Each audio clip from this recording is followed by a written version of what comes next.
Hello everyone and welcome to another video on the channel. I finally got one of the newer cars added into the game. So this is a Koenigsegg CC8S. So this, back in its heyday, back in 2002 when it came out, used to be an incredibly fast car. So what I thought in this video is just to try and see what this thing can actually do. So this is a very early gen Koenigsegg. I don't know if there was a CC8 before this. This was pretty much like one of the very first Koenigsegg's ever made. So it's kind of cool to have this thing in the game now. And look at it. Look how OG and crappy it looks inside.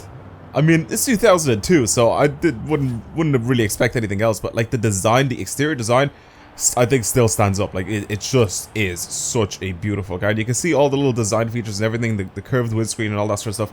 This is all gone into the newer cars, of course, and you know, with the doors opening and all that sort of stuff. Actually, you know what I'm gonna do? I'm gonna bring it into the festival real quick. It doesn't have a lot of power. I knew that this didn't have a lot of power, but I didn't expect it to have such a small amount of power as it does right now.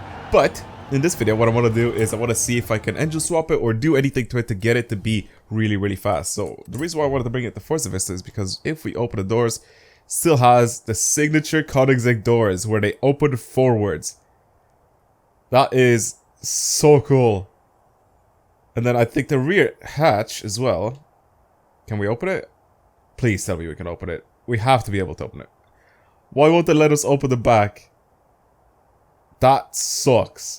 That really sucks. That we can't open the rear end. That really sucks because this thing just unfolds and it's just the coolest thing ever. Like every Koenigsegg is the same. The front end, when it lifts up, like it lifts the whole front end up and forward, and then the back again, it just, the way it folds, it's such a cool thing. But I guess they didn't really add it into the game. Also, this was a manual, which is another big thing with the early 2000 cars as well, especially for like supercars and stuff like that. You'd have a lot more cars that were manuals instead of automatics because you know, people just enjoyed their manual cars. But yeah, look how weird the interior of this looked. It's just funny. It's kind of cool. Anyway, what I want to do again in this video is try to see how fast I can get this thing to be. I think I might need to go on the main island for this because I don't think on the island that we're on now, Unfortunate Island, I don't think we can have enough of a stretch. 240 miles per hour in this car. That is insane. Back in 2002, 240 miles per hour was mental. It was very fast. Anyway, but yeah, what I want to do is I want to test this thing out and see what it's like. And obviously, again, like I said, I will go ahead and probably edge swap or do whatever. So since we don't really have a lot of straights in this, like on this map, let's go to the main island. We swap over, we go to the highway, we test this thing out, we'll see how fast the top speed is. I don't really care about handling or whatever in this car. The only reason why I want to go ahead and use this thing is just for top speed purposes. See how fast it is. And if we change it, if we can edge swap it, if we can tune it, can we get it to be just as fast as its younger sibling, the Koenigsegg Agera RS? Because that thing is just stupid in this game. It's really fast. So, let's see. Completely stock. Let's have a look and see how fast this thing actually is. So again, 240 miles per hour back 2002 was pretty impressive. Nowadays, I feel like everyone's little Golf hatchback can do 240 miles per hour. I'm joking. I know it's still really fast. Even by today's standards. 240 miles per hour. Not a lot of cars can actually beat that. And really quick, by the way. Not a lot of cars can beat that, but this thing was made specifically for that because it only has 564 horsepower. So it's not really like that powerful, but the aerodynamics, the transmission tune, and all that sort of stuff that was set up for this car was literally just to be a top speed car. Just to get up to that speed effortlessly, I just run it at 240 miles per hour because at this point, the Bugatti Veyron wasn't out yet, so the fastest car in the world was still, I'm pretty sure, the McLaren F1. So then this thing came out, and it was just really high up there. It is still accelerating. It's just pulling. Still going. No doubt in my mind that this can't do 240 miles per hour. Or this can do 240 miles per hour. It's really flat as well. It actually does a really good job. So 235 is what we hit. Obviously, I think with a little bit less steering and all this sort of stuff, I think we'd be able to reach it. But I think for now, we'll leave it there. I wanted to do a quick little test, a quick little run. I don't know what I was looking for, to be completely honest. But yeah, quick little test just to see what the top speed is like on this thing. Now, can we change anything on it? And if we can, how fast can we get this thing? Can we engine swap it with the Regera? Could you imagine that? Engine swap with the Regera engine, or whatever the engine is. Is it the same engine? No, it's not the same engine because it's all like hybrid turbo and all that sort of stuff. So I'm interested to see. I just wanted to see what sort of things we can get on this thing. So I'm pretty sure a lot of these cars are very similar. A lot of these supercars with the car mastery. Now, engine swap time. We could put a racing V12, or we could put the Koenigsegg engine in this. The 5.1 liter V8 twin turbo. We can actually have it onto this thing. So, okay. Interesting stuff here. Interesting stuff. The racing V12, does this go to 1,400 horsepower? Or does it not? So if we put that on, right? If we put that engine on, we can't change anything else, right? We can't change anything. It's stuck at 1,341 horsepower, but it also has 1,371 Newton meters of torque. However, if you do that, and then we twin turbo it, we are at 891 horsepower. But we can still change and upgrade more and more things. So we'll see if the V12 gives us a little bit more power. It's not gonna be as torquey, of course. 1,100. No. Okay. So we're putting the new Koenigsegg engine in this thing.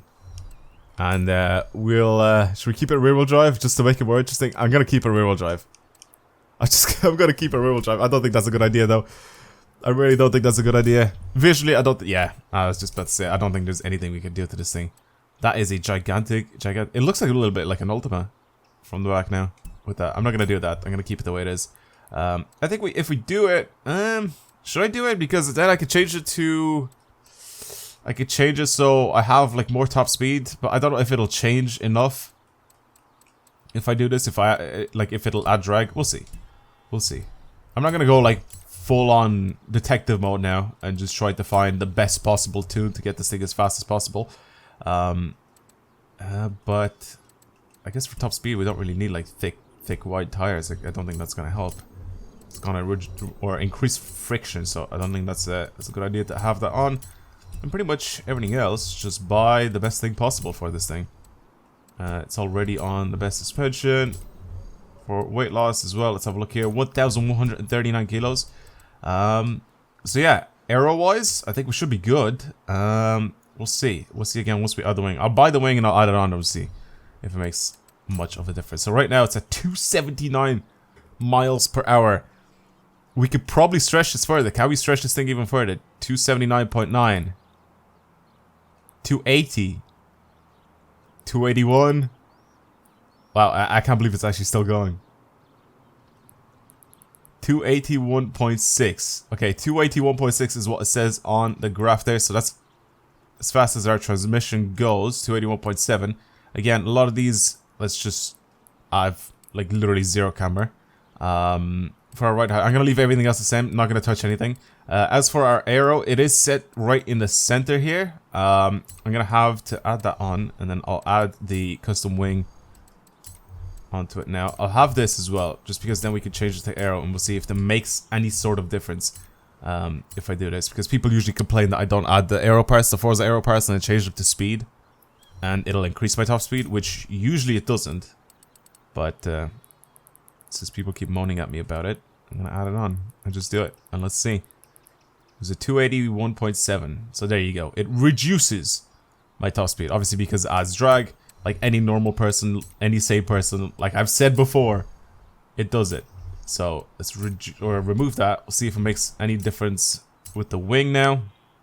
Just on, which it should make a little bit of a difference, but still not as good as before. Yeah, of course. And then if we remove the wing, our top speed will be even higher. So for people that are moaning at me, I wanted to do this just to show you guys. For the people that moan at me that I don't add the Forza parts and then just change that to speed to get my top speed to go higher, you're wrong. It doesn't do that. It just, adding aero parts literally adds more drag and it increases my downforce. It doesn't matter how you set it, it automatically increases my downforce. Alright, 281.7. Let's have a look and see how much faster this is with 281.7.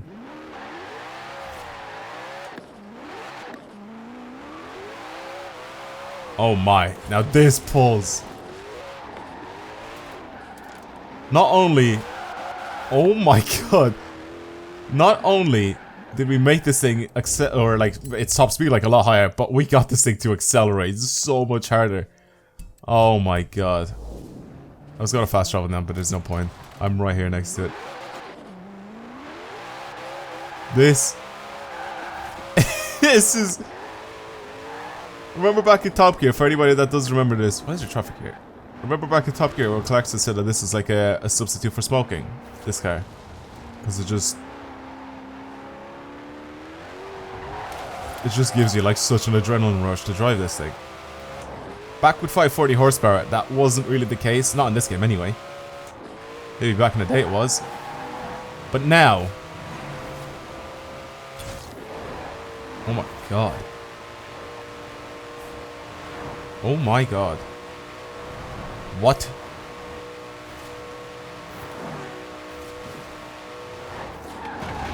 I'm gonna slow down. I have to slow down. Did you see how fast this thing reaches its top speed? Oh my god.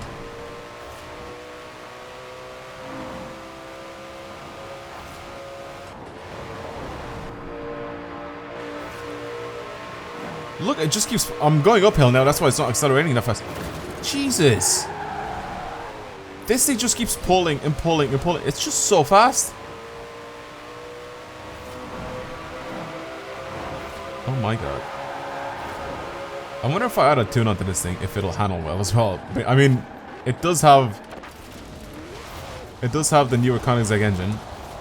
Is it lighter though? That's the question here. Is it lighter? Because this is just an older car, less safety features, all that sort of stuff. So 1,139 kilos.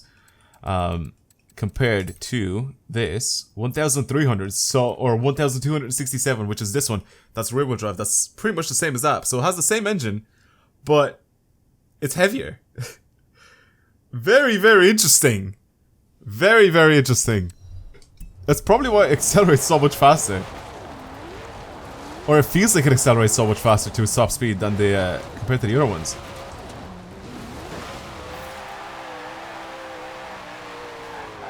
Look at it in fourth gear, just wheel spins for days. If I work on my tune, I can definitely get this thing to say like 282 or something like that for top speed, but look at 270 miles per hour when we had that grip around the corner. This might be an insanely good car. 283. Oh my god. Can we even do this with the other Koenigsegg's? Can we even do that? I don't think we can. One sec. Let me take out the other one because I think we might have found like something kind of interesting here. So I'll take out the rear wheel drive one. It is made to handle really well around corners, and it kind of does, if I remember correctly.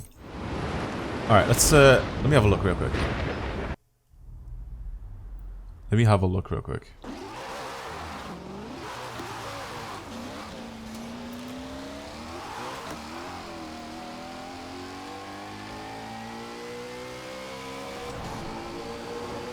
It's still fast.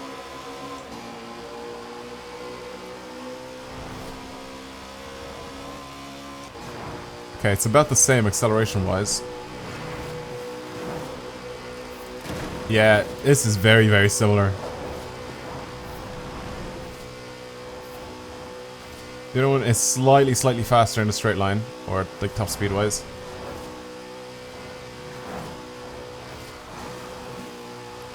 Yeah, it's a damn good car, that old Koenigsegg. It is really, really good. Again, the only thing about it is that it comes stock with a 500 horsepower engine, which is very, very interesting.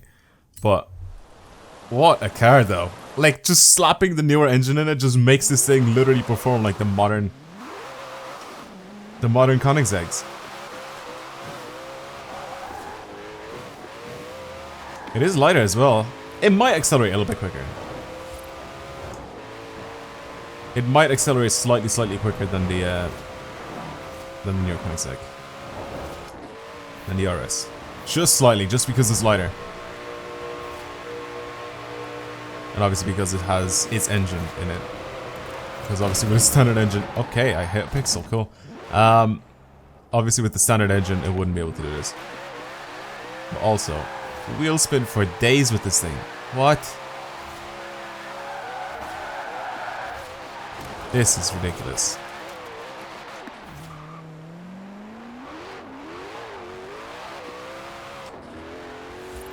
Once it just hits boost, it just... Look at it. And there's 260 just like that. It's pretty ridiculous to drive. Yeah, that's it. Oh god, I'm in a field. Well, alright, that's pretty much it. Thank you guys very much for watching today's video on the Koenigsegg CC8S. This is, again, a car that's just added into the game with the Fortune Island DLC, so I wanted to have a look and see what we can do to it. So, it's a very, very interesting car. Very, very interesting. Again, because I thought that we could actually... I wanted to see if we can actually do it, because obviously this car was literally made just for top speed, so with 500 horsepower, like, I honestly forgot, like, what the top speed of this thing actually was until I looked at it in the game. I was like, 240 miles per hour for a 500 horsepower car. That's very, very impressive. I mean, the aero on this thing must be incredible, which it is. For it to be able to go at those speeds with such a like a low power engine, but it is very, very torquey. So, I mean, it does its job very, very well. So now, with the newer Koenigsegg engine in this thing, this pretty much is on the same class as the Agera RS. Very, very, very cool car. Anyway, that's it. Thank you guys very much for watching. If you enjoyed this video and you want to see more videos like this on the channel, don't forget to subscribe. And don't forget to follow me on social media. Twitter, Instagram, Twitch, all that stuff down in the description box below. You guys can check everything out there. And yeah, that's it. I will see you guys next time. I'll be playing some more Fortune Island stuff because it's new and it's fun to finally have some new stuff back onto the game again. I feel like I've done everything that I could do on the main map, and now having the Fortune Island DLC just makes it so much better that I can actually do some more things on it. So, yeah, that's it. Thank you guys very much for watching. I'll see you guys next time. Goodbye.